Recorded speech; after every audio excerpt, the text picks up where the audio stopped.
Welcome to Diary of a CIO. My name is Sam Ebrahim. I'm the Executive General Manager of New South Wales for 𝗕𝗿𝗀 and National Recruitment Business. I've created this podcast after 20 years in the industry, speaking to numerous CIOs. The main topic of conversation has always been around technology, transformation, agile versus waterfall, etc., etc. What I noticed was a significant gap in the market about the story behind the job title. So I've created this podcast to I suppose uncover some of the myths, dispel some of them, and also just to inspire the next generation of technology leaders across Australia around some inspiring stories from CIOs. So with that in mind, I welcome Keiren Lawrence to the show today. Keiren's someone I've known for, I'd say, close to 10 years from time at Coffee and then 𝗕𝗿𝗀 and then more recently at Brickworks. So just a quick introduction, Keiren, if you don't mind. Thank you. Nice. So Keiren Lawrence, I'm currently the CIO for Brickworks, and I have been doing that for about 6 months, so still relatively new into that role there. That came off the back of almost 8 years at 𝗕𝗿𝗀 Australia. So yeah. Perfect. Thank you. And with that in mind, the topic of today's podcast, the common theme is going to be around breaking the glass ceiling. So any listeners out there who aspire to be CIOs or on the cusp of being a CIO, we'll be talking through the journey that Keiren's gone through and sharing some experience with you. So with that in mind, if you just talk me through your current role and how you got there over the last kind of 5 to 10 years from Coffee to 𝗕𝗿𝗀 to Brickworks. Yeah, definitely. So, I mean, my career has been, I'm going to say, decently long. So Coffee was an interesting environment because we had a lot of transformation over an 8-year period. And I was leading the PMO there, so really focused on the delivery side of the business and how we can integrate a lot of business that we'd acquired over a number of years. And so my focus there was really on PMO and driving delivery from our projects and transformation. I then transitioned into a role at 𝗕𝗿𝗀, which was initially going to be as the IT PMO manager. And I think that role lasted all of 3 months. And I very quickly, the CIO changed at 𝗕𝗿𝗀 at the time.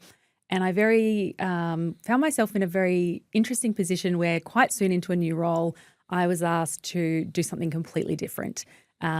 And I hadn't done any of the service delivery side and the operational side of the business. And when I met the then incoming CIO, he met me and said, you know, we've got some work to do on service delivery for 𝗕𝗿𝗀. We need to improve our services for our customers, particularly in our retail business. So he asked me to move over and look after service delivery there. So I did that, and I did that for a couple of years and really enjoyed it and found that my time over 𝗕𝗿𝗀 just evolved into many different roles covering the breadth of technology. And it all kind of led me to the position of then accepting the CIO role for Brickworks last year. And it was the amalgamation of, I guess, the years of delivery background, bringing in the operational side of the business with a really strong apps focus, to then kind of round that out and taking it all in one go as the CIO for Brickworks.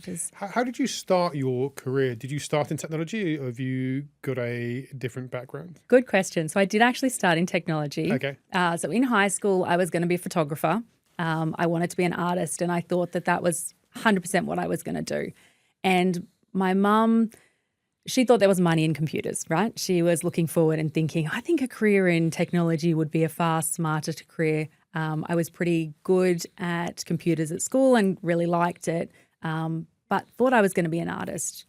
And so we kind of made a deal with my mum that if I didn't get into the photography course that I wanted to do, that I would go and do a little like a systems admin diploma at a local business school. And I didn't get in, and I went and did the diploma, and I really enjoyed it. And so my first role was as a service desk, like a help desk analyst, because I'd graduated in 99. So it meant that in 2000, when the bottom fell out of the technology market, that's when I was looking for my first job. So it was really hard, but I did manage to get a role working for 𝗕𝗏𝗧 IT at the time on their help desk. And that's kind of came from the bottom of technology up is probably the best way. Very very good experience working on a help desk. I'm sure, advise that. Proves the term that mums know best as well. So you've got your mum to thank for that. Yes. Did you always aspire to be a CIO? I suppose when you entered the technology realm, fairly new, did you look around and think this is the path I want to take? And I suppose, how did that craft the next kind of years or kind of your career? Yeah, look, I don't think I did initially. I think initially I just wanted to do more.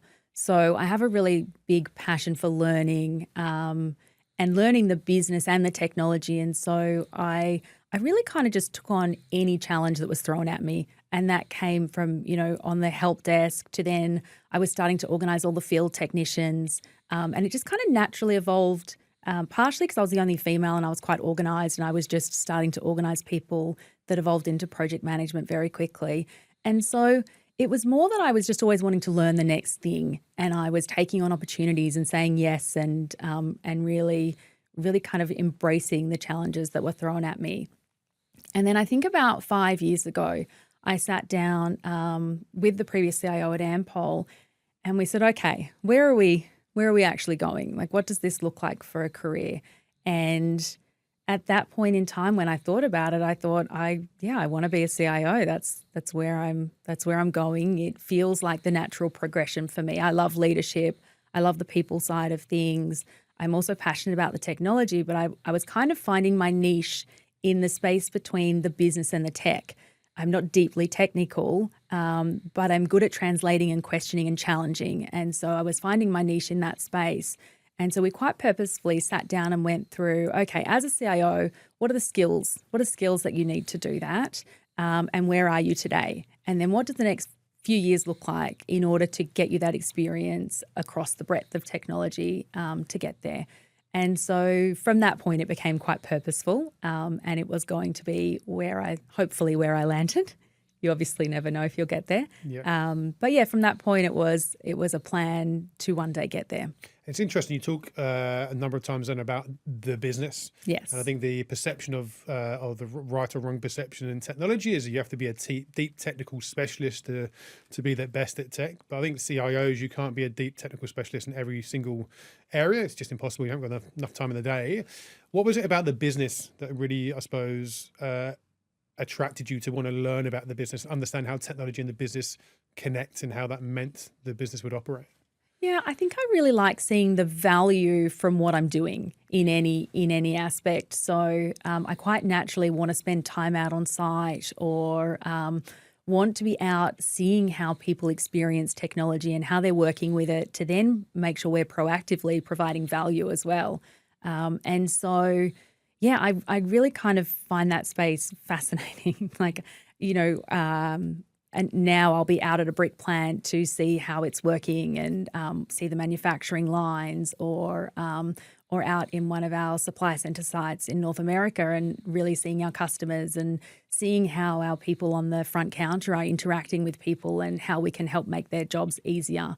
And I think that's really rewarding. And so that's really a big part of it for me.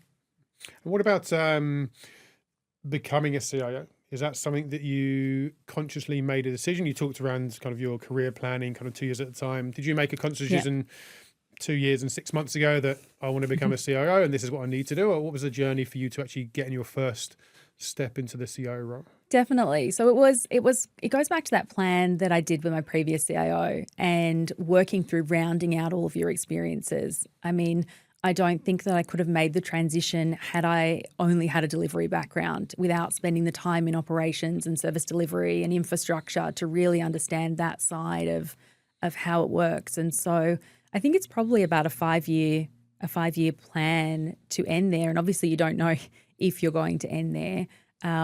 But the hope is that, you can round out enough of your skills so that you're prepared when you get an opportunity. If an opportunity arises, it's also a very challenging role to crack.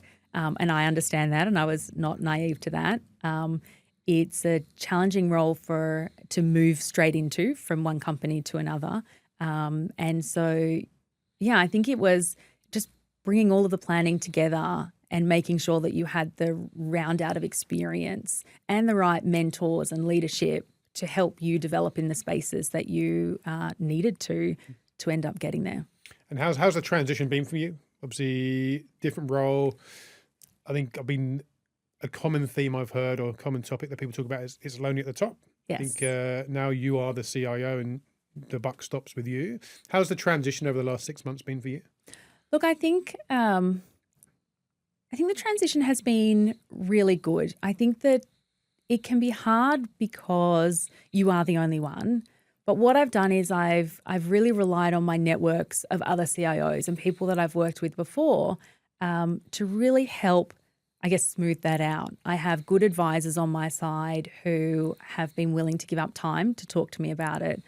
And I think the main challenge has been, I'm going to say the overwhelming quantity of people who want to help, not only through my existing networks, but through I'm going to say external consultants and others in your network that really want to be there to provide the help. And it's really getting the right level of advice, but also then trusting your gut and your instincts, because that got you so far, like that got you here, and that's what's going to get me forward. But not being naive to the fact that I don't know everything, and that advice and mentorship is really valuable from others. So it's finding the balance. Do I have it perfect? Who knows? But I think it's just filtering out the noise and making sure that I'm staying true to myself and what we need to deliver as a business, and then getting on with it.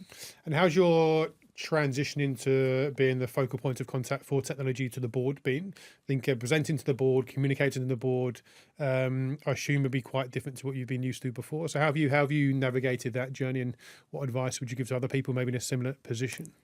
Yeah, look, it's definitely a different audience, and I'm still finding my feet there. I think what I'd say is I've approached it with honesty and transparency, and I think that's the best that we can do. I mean, the board, I kind of look at it from the perspective of they need a certain level of information so that they are across what's happening and able to make the appropriate decisions, but also making sure that we're not exposing them to too much detail that then is overwhelming, right? So it's making sure that we're really succinctly passing the message up.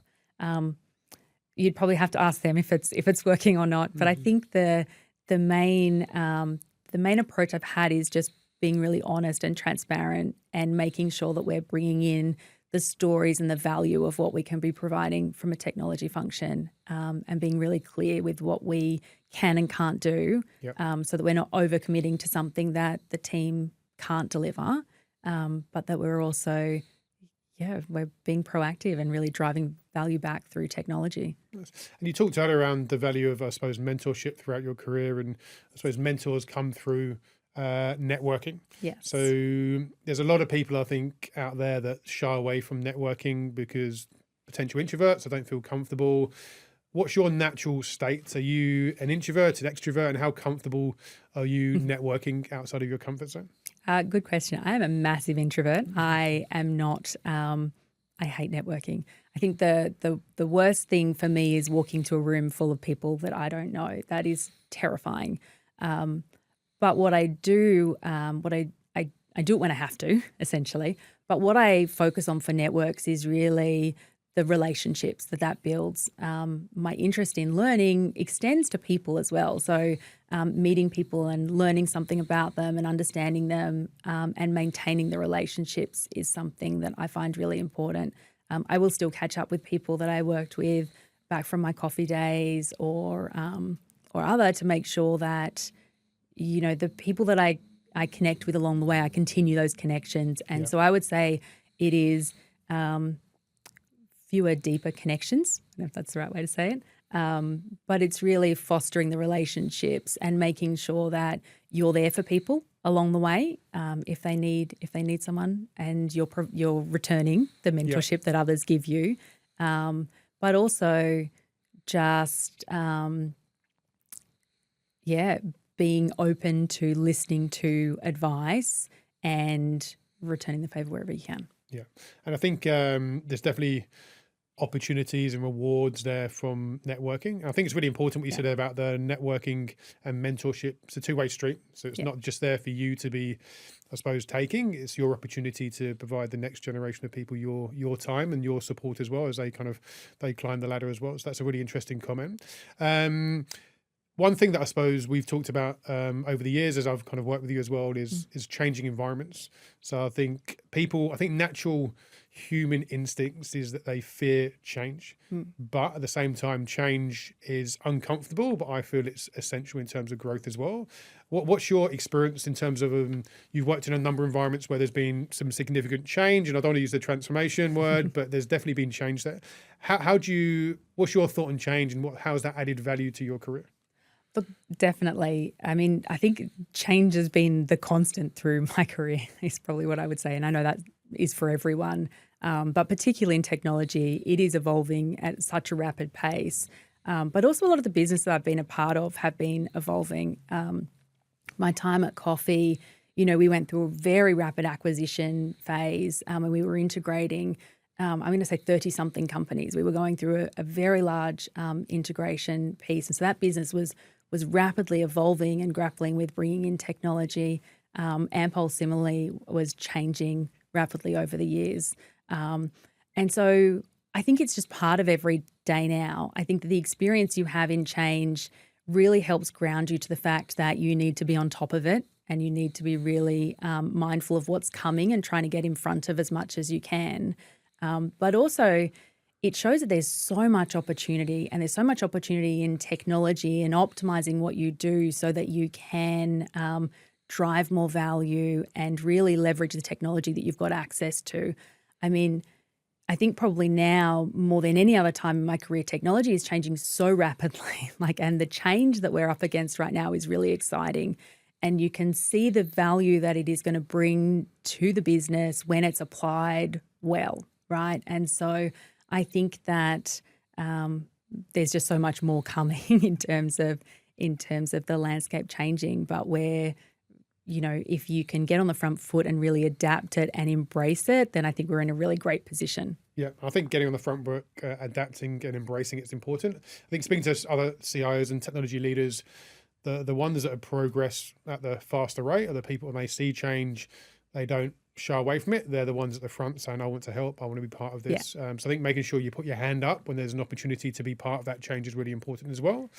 How have you adapted to the change at Brickworks? Because I know you are going through a very exciting uplift at the moment and kind of changing that business. So how's that been for you? Yeah, look, I think we have a lot of opportunities to leverage. I mean, the new technologies that are out there, but also existing investments and really optimizing the work that has come before is really important. And so, I mean, we're starting with building the capability we need within the team, and the capability build is really crucial for us so that we can then make sure that we're delivering across everything to add value back in. And so the focus is really on how do we optimize and leverage our existing investments to drive value for future. And within that, there's a lot, obviously, but it's a really exciting time to be able to look at what's happening in the market and what's happening in tech and bring it all together and bring it to a business that is such a core part of Australia in terms of our manufacturing and the products that we're bringing to market. And so, yeah, it's a really exciting time, and it's been an interesting change, but a good one. Yeah, are you enjoying it? Definitely enjoying it. And going back to something you said earlier about, I think, starting your career, one of the only females in the technology department. Yeah. Thankfully, that's changed, and that's not the case in many IT departments anymore. But then also talking around the constant change, I suppose taking on roles outside of your comfort zone, moving into your first CIO role. Strong mindset is I'd say critically important. How do you build a strong mindset in those different situations where you've got different challenges? How do you maintain a strong mindset? I think sometimes it's really hard. And I think that sometimes I've struggled with this. I have kind of burnt out along the way on at least one occasion, but probably more than that. And so I think it's really important for me making sure that I am looking after myself, because if you're not looking after yourself, then you can't bring the best for your team and for everything that you do, your family, your team. And so for me, there's a balance that I need to find and create. And I put in some rules a little while ago to make sure that I'm not pushing myself too far to exhaustion. So I have some rules just around, in the morning when I wake up, I don't look at my phone first thing. I make sure that I get sunlight on my eyeballs sometime, and then I can look at the phone. And so it's really just starting to make sure that I'm looking after me first. At night, I now have to I choose to read a paper book before I go to bed, and I don't look at tech for at least the last half an hour before I go to sleep. And it's really helping to look after sleep patterns and B, mental health, right? And it's also then just being really present with my family when I'm spending time with them to make sure that they're getting the best of me at that time. I think that over the years I've gone through periods where work becomes all-encompassing. You're up in the middle of the night, you're up first thing in the morning, you're on your phone non-stop, and you don't put it down, and it becomes very stressful, and you can become overwhelmed with it. It works for a period, obviously, and then it can become too much. So I think that I've learned to prioritize myself and my mental health, so that I'm giving the most and the best of me every day.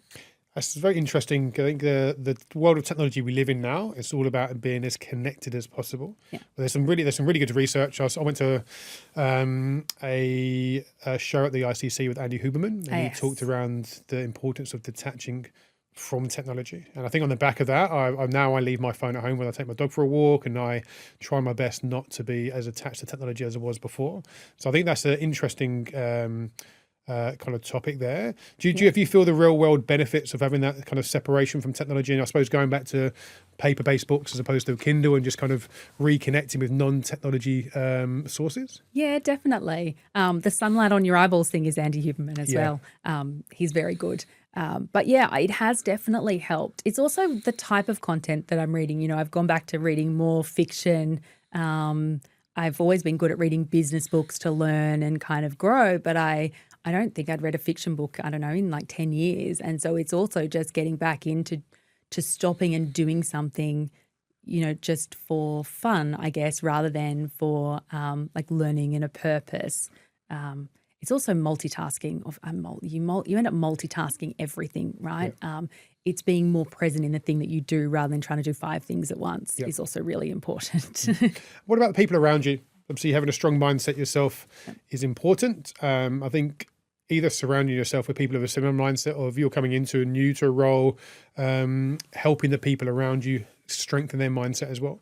Is that something you've done before? Have any insights in terms of what other people may want to do if they've got challenges around that themselves? Well, I think it's hard because everyone has different benchmarks of what they want, and I think we need to let them lead in terms of what's appropriate and what they need. But I am mindful of really making sure that we're not pushing people outside of what's comfortable. My team today is spread across Australia and North America, and the time zone is really not very conducive to a lot of interactions, especially as we move into our winter months and they move into summer. The overlap pretty much disintegrates. And so I'm also mindful of making sure that we're accommodating both teams, and that our Australian team is not always doing things in business hours, and we're making our US counterparts stay up late at night. And so we're trying different things around that to try and help our team manage their time. We're moving to video updates rather than live meetings for a period of time to see if that works, to help make sure that we're not pushing the teams really heavily outside of hours. So I think it's just being mindful of what our expectations are of people outside of hours. I know that flexible work is really important, and that's kind of where we've all landed in the world lately. But it also means that if I'm emailing late at night because that works for me, there's not the expectation on the team that everyone else is up at that time of night and responding. And so I think it's balancing expectations and the way that we're interacting with our teams to make sure that we're not setting something accidentally that is putting extra pressure on people that's not needed. Yeah, interesting points. I'll talk about DE&I as well. And I suppose building collaborative teams, I think an important part of that is a diverse team and an inclusive team as well. What does DE&I mean for you? Well, I think for me, it's around having the diversity of opinions in the room and at the table. And so we're hearing from everybody involved from different backgrounds and as much diversity as we can build within the team, but that everyone has a voice to be able to input. I mean, the perspectives that we get from a diverse team is really important. And I like the fact that people can challenge and ask questions and come from different angles. I think if we had a team of all the same people, Yeah. you would just miss so much. Like Yeah. we just would miss so many opportunities. And so I think it's diversity from all angles, but also making sure that people feel comfortable to question things and really question what's come before and the approach that we're taking to make sure we're going in the right direction. So I think it comes through many ways. And I think it's really, obviously really important. Yeah. Do you like to be challenged in terms of your decision making? Do you like to have people around you that kind of challenge your way of thinking and challenge kind of the decisions, or not decisions, but the ideas you have to create, I suppose, a much more rounded outcome for everyone? Yeah, definitely. I think that, look, I don't have all of the answers, and I don't think within the team any one person has all the answers, but I think that there's definitely ways that everyone can challenge and contribute and ask questions so that we land on the best outcome for everyone. And so definitely I am open to a challenge. I think there are respectful ways to do it, and I think that is important. But definitely I think we should all be challenging each other and really pushing to get the best outcomes.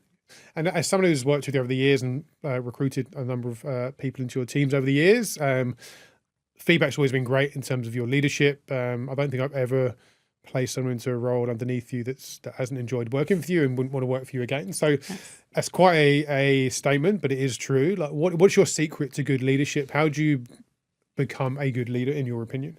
Gosh, I don't know that there is a secret.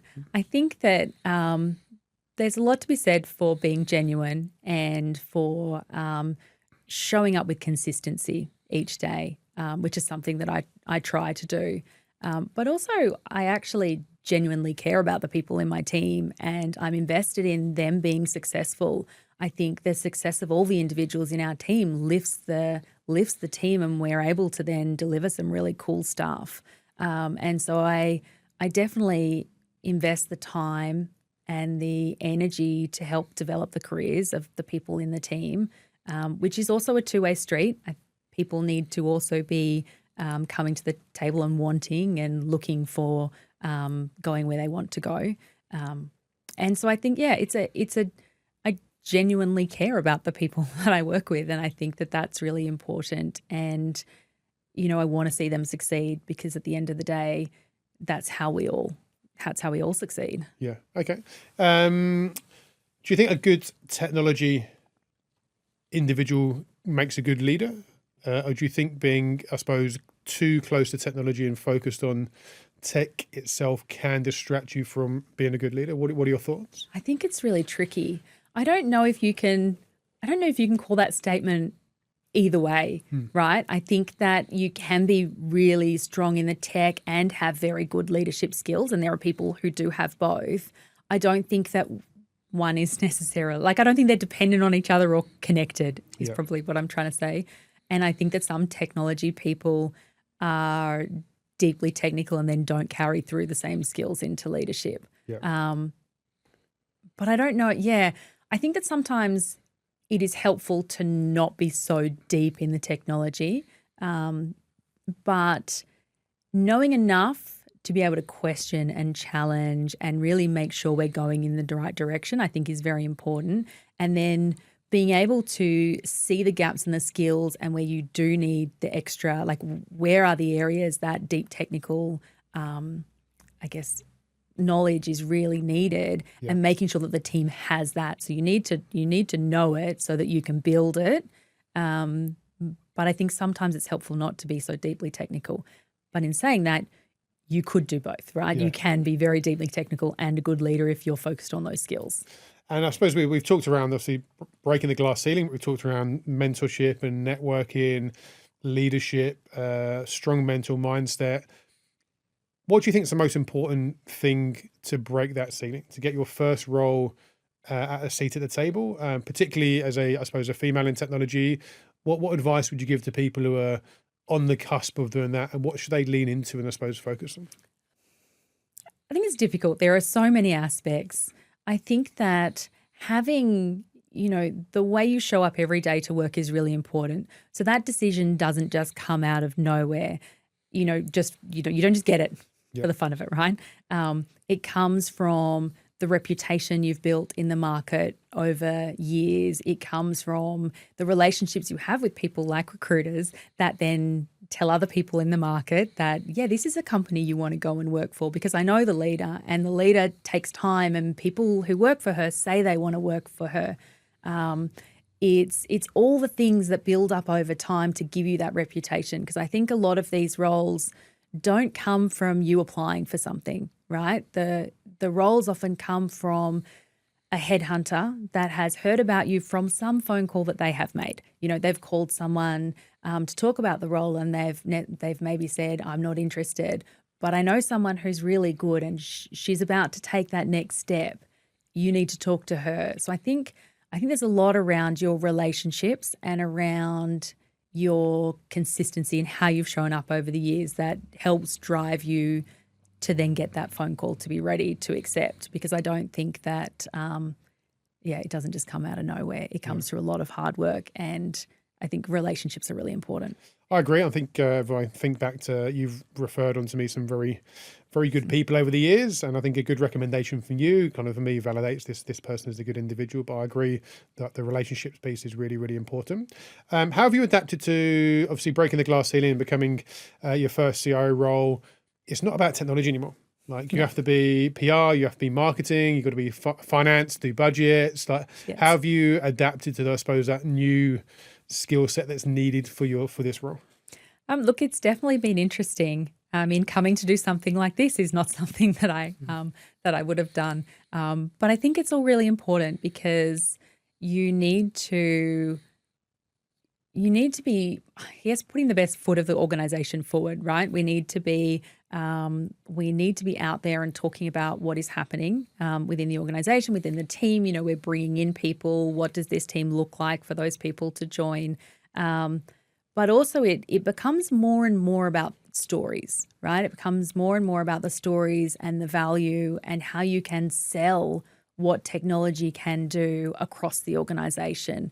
And when you're selling to board and executive level, it's really around how to articulate that in a story that really resonates and makes sense to them. So definitely my storytelling skills we're working on them, and they're evolving. But I think that it's using the use cases of what other people have done in the market so that they can see success and bringing that to the table.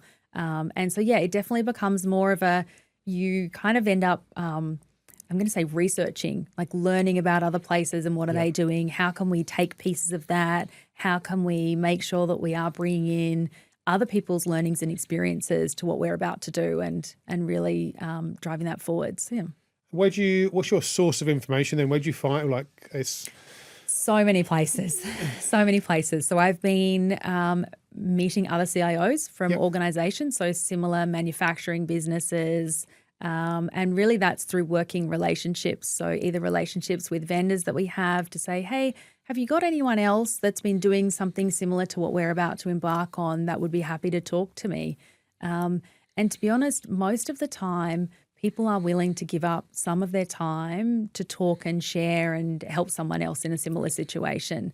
And so I've been leveraging that. And also, going to some of the public events that are covering topics and taking the time to kind of meet and interact with a specialist on a topic. That's all been really valuable, because often in business, we're not the first to try something. Other people have tried, failed maybe, and you can learn something from their failure, or they've tried and succeeded and you can take something from that as well. And so, it's been a lot of discussions with people to see what, extracting the good, filtering out the stuff that is not relevant for us, and helping us drive our plans forward.